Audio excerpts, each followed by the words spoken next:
Okay mga kababayan, Chris Ulo po at welcome back po rito sa ating YouTube channel. Okay, ito mga kababayan, pag-usapan ho natin itong ginawang pag-serve ho ng warrant ng Philippine National Police sa pangunguna ho ni Director ho ng CIDG, si General Nicolas Torre. Na kung saan ay birthday po niya ngayon, ha? General Torre, salute! Happy birthday po! Magmula ho rito sa YouTube channel ho ni Chris Ulo.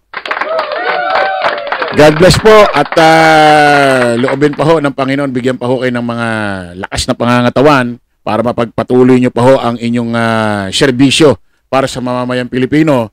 At makahuli pa ho kayo ng marami-rami pang mga demonyo, mga kriminal, mga lumalabag ho sa batas. Inuulit ko mga kababayan, kay General Torre, happy birthday. Pagmula ho rito sa YouTube channel ni Chris Ulo. Mabuhay ka, General Torre. God bless. Eto na nga,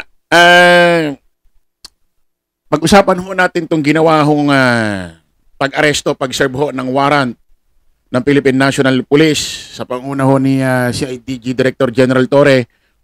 Itong warrant na ito, dala-dala ho ng Interpol, ng International Police. Inasisan ho ng Philippine National Police nga sa panguna ho ni General Torre. At itong warrant ho na ito, galing naman ho ito doon sa ICC, na kung saan wala raw tayong jurisdiction. Oo, walang jurisdiction ng ICC kasi tinanggal ho ni Digong noong 2019 para maprotektahan niya ho yung kanyang sarili sa mga susunod na taon. Ang problema, nakakalimutan niyang tanggalin ang jurisdiction natin sa Interpol. So, ibig sabihin, yung pagkakatanggal ni Digong ng jurisdiction natin, ng ICC sa atin dito sa Pilipinas, meron hong may kulay para maprotektahan niya ho ang kanyang mga ginawa about sa war on drugs at nagkaroon ho ng extrajudicial killing. Dahil nung mga panahon na yun, ng 2019, nag-file ho si dating Senador Antonio Trillanes sa ICC sa kasong Crimes Against Humanity. At ngayon ho, nagbunga na ho yung ginawang pagsampa ho ng kaso ni dating Senador Antonio Trillanes. Dahil ngayong araw ho na ito, March 11, 2025, araw ho ng Martes, dumating na ho ang warrant ng ICC, sinend sa Interpol at nagpunta sa Pilipinas at inasisan naman ng Philippine National Police sa panguhuna ho ng CIDG Director General Torre. At siyempre, gobyerno ito. May mga usap-usapan dyan na sila lang ang mga nakakaalam na hindi po pwedeng isa publiko, i-media. Diba? Kasi hindi naman ho lahat ng mga sinasabi ng police kinakailangan sabihin din sa media. Hindi naman ganon. Meron talaga silang ginagawang statement, sinasagot sa mga reporter, media na pang media lang. Pero may mga tinitira sila sa kanilang sarili na confidential. Natuwa nga ako rito sa bidyong ito. Tuwan-tuwa, masaya si General Torre. Alam mo, saan na ba yun? General, good morning, Raul po. Ano pong, sir, give me yung plano. Wala sir, salubungin lang namin sir. Yung warrant sir, si-serve Hindi nyo. sir, may taga-PCTC, may taga-Interpol. Interpol. Yes sir. So kayo ang lead, sir? Yes sir, yes. Kumusta ka sir? Hindi mo pwedeng... Sige sir. Hindi mo pwedeng kwento. Ayan o, mga kababayan, ewan ko, vlogger yata yung reporter na kung saan. Ito si General Torre, kasama ang Interpol, bit-bit ang warrant ng ICC. Sasalubungin lang daw. Sasalubungin lang daw. Sasalubungin with the warrant. Ito bago natin may ipalabas na video. Ito ho yung pag-serve ho ng warrant kay Tatay Digong nyo. Ito ho yung pag-serve ng warrant. Play natin. You are placing under arrest as deputized to me by the PCTC by virtue of the warrant of arrest issued by the ICC for crimes against humanity. Sir, you have the right to remain silent. You have the right for counsel of your choice. Anything you say will be used for and against you in the court. Ayan o, maliwanag mga kababayan. Isinerve ho ni General Torre, Director ho ng CIDG. Ang warrant ho ng ICC na bitbit naman ng Interpol. You have to remain silent. Sabi niya, may karapatan kang manahimik. Eh, ang ginawa ho nito ni Digong, nagdadakdak. Alam niyo ho ba mga kababayan, may isang video na kung saan, kumakalat ngayon na kung saan, abay tinatakot itong si General Torre. Ang problema, tinatawanan lang ho ni General Torre mga kababayan. Pakinggan niyo tong video nito. Tinatakot pa So, why? Tatawagin kita sa witness stand. Ano yan Ano yun, after, ano kasi to parang kumakain yata sila Digong nyo. Digong nyo. Sila Digong. At lumapit na itong Interpol. Ina-assisan ng CIDG Director General Torre. Sinurve yung warrant. Binasa yung warrant. Yung Miranda, ang tawag dito, Miranda Doctrine, na kung saan sineserve na yung warrant. Abay, after ho ng pag-serve, pagbasa ho nito ni General Torre, ito ho si Digong ay nanakot. Tinatakot ho si General Torre.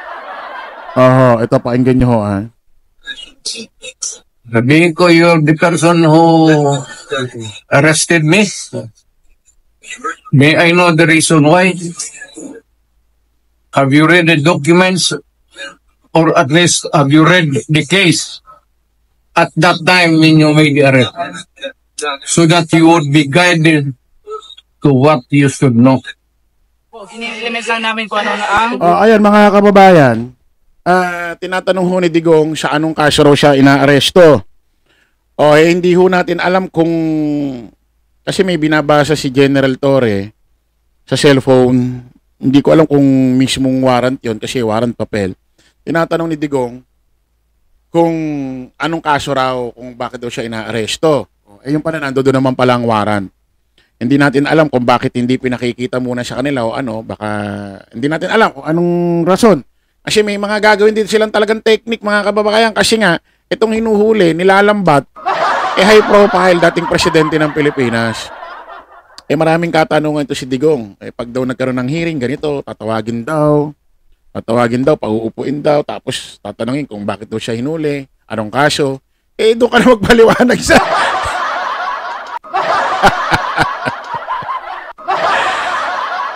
Abay, doon ka na magpaliwanag sa ICC, doon sa hearing, huwag na dyan kay General, si General Torre.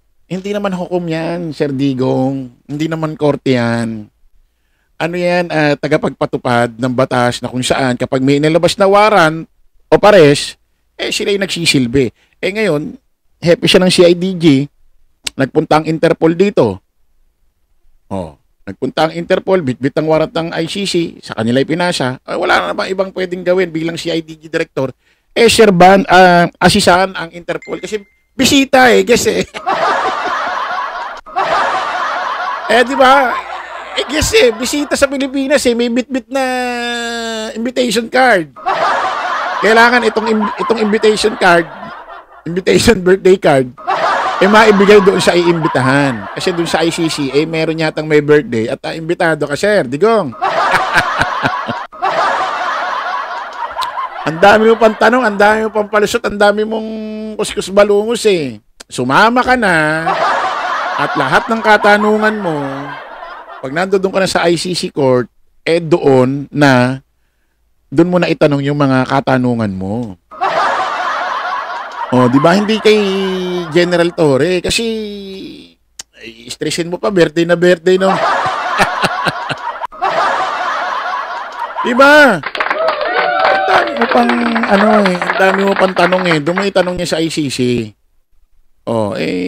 Syempre ito si General Torre, malamang sa isip niya, bahala kang magdadakdak dyan. Total, wala ka namang magagawa. Oh, maaaresto at maaaresto ka namin. Oh, ngayon si Digong ho nasa ano nasa bang impyerno na ito? Impyerno, sorry. Nasa ang ano na ba ito? Nasa ano ano bang lugar na 'yon? Oo. Sa airbase dito sa may AFP. Oo, doon yata sa may ano ito sa may Bagong Diwa. Oo, doon muna yata i-detain. Kasi wala akong ano ito. Ang alam ko wala talagang bail ito kasi crimes against humanity ito.